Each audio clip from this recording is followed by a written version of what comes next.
नमस्कार, स्वच्छता समाचार में आप सभी का स्वागत है। आज बात होगी दक्षिण के दो राज्यों की जिसने ठोस कचरा प्रबंधन की ओर शानदार कदम बढ़ाया है। पहले बात करेंगे कर्नाटक की और फिर आपको बताएंगे कि कैसे तमिलनाडु के एक छोटे से शहर ऊटी ने वेस्ट टू वेल्थ की पहल को सच साबित कर दिया है। लेकिन सबसे पहले नजर डाल लेते हैं हेडलाइंस पर। बेंगलुरु के येदियूर ब्लॉक में हो रही है ठोस कचरा प्रबंधन की अभिनव पहल। ऊटी नगर निगम ने पेश की वेस्ट से वेल्थ की शानदार वानगी। और अंत में देखिए आज का स्वच्छता मंत्र। तो कर्नाटक के एक ब्लॉक में हो रही है ठोस कचरा प्रबंधन की नायाब पहल। कैसे बदल रहा है लोगों का जीवन, आइए देखते हैं। ये नजारा है बृहत बेंगलुरु महानगर पालिका का, जहां स्वच्छ भारत अभियान एक मुकाम तय कर चुका है। ठोस कचरा प्रबंधन के लिए येदियूर वार्ड में अभिनव प्रयास हो रहे हैं। हर सुबह सफाई कर्मी घर घर कूड़ा इकट्ठा करने में जुटते हैं। ठोस कचरा प्रबंधन के लिए जैव ईंधन इकाई लगाई गई है। येदियूर वार्ड में हर रोज 14 लाख टन ठोस कचरा उत्पन्न होता है, जिसमें से 5 लाख टन कचरे से जैव ईंधन बनाया जाता है। हर रोज 50 किलोवाट उत्पन्न बिजली गलियों और पार्कों को रोशन करती है। तकरीबन 1500 घरों में अलग अलग रंगों के डस्टबिन दिए गए हैं ताकि कूड़ा घर से ही अलग अलग किया जा सके।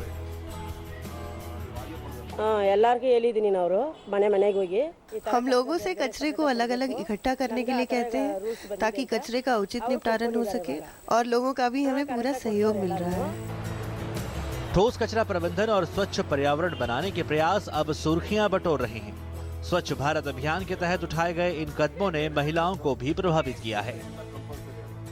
ओवरऑल ಹೇಳಬೇಕಾದ್ರೆ ನಮ್ಮ ಈ ಸ್ವಚ್ಛ ಭಾರತ ಅಂತ ಒಂದು हमने स्वच्छ भारत अभियान के तहत कई कार्यक्रम आयोजित किए हैं। हमारे बच्चे भी हमें कूड़ा यहाँ वहाँ ना फेंकने के लिए कहते हैं। स्वच्छ भारत अभियान से हम सभी काफी प्रभावित हुए हैं। सड़कें साफ और व्यवस्थित हैं। सार्वजनिक ई शौचालय बनाए गए हैं। पार्कों को सुंदर बनाए रखने के लिए प्रयास लगातार जारी हैं। कर्नाटक का येदियूर वार्ड राज्य के अन्य वार्डों के लिए भी मिसाल बनकर उभरा है। Bureau report, DD news, Bengaluru.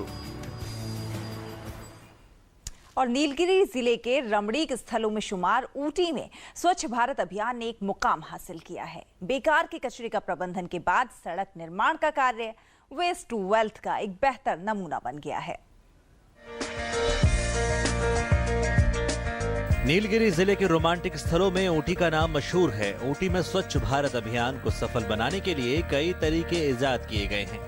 ये तरीके स्वच्छता से आगे बढ़कर शहर को हरा भरा बनाने में जुटे हैं। ऊटी नगर निगम प्रशासन ने इसके लिए कंधाल इलाके को चुना है। कंधाल में ठोस कचरा प्रबंधन के दोनों प्राकृतिक और गैर प्राकृतिक तरीके इजाद किए गए हैं। प्लास्टिक को तीसरी कैटेगरी में रखा गया है। ऊटी नगर निगम ने कचरे के सेग्रीगेशन की अलग अलग व्यवस्था की है। ठोस तरल और प्लास्टिक का अलग अलग निष्पादन किया जाता है। इसके लिए 23 लाख रुपए का बजट ऊटी नगर निगम ने तैयार किया है। नगर निगम और लोकसभा सदस्य के विकास फंड से 23 लाख रुपए का बजट तैयार किया गया है। परिणाम के रूप में यहाँ के केंद्र से रोजाना 26 टन प्राकृतिक, 11 टन गैर प्राकृतिक कचरे और रोजाना 1 टन प्लास्टिक का निष्पादन होता है। निष्पादन के बाद गैर प्राकृतिक तरीके से तैयार कचरे से निगम के 10 वार्डों में सड़क निर्माण का कार्य हो रहा है। कॉर्पोरेट फर्म आईटीसी भी इस मिशन को आगे बढ़ाने में साझीदार बनी हुई है। Bureau report, DD news, Chennai. तो स्वच्छ भारत बनाने के लिए अपनी आदतों में सुधार लाना बेहद जरूरी है। कैसे करें स्वच्छ भारत का निर्माण, आइए वो देखते हैं।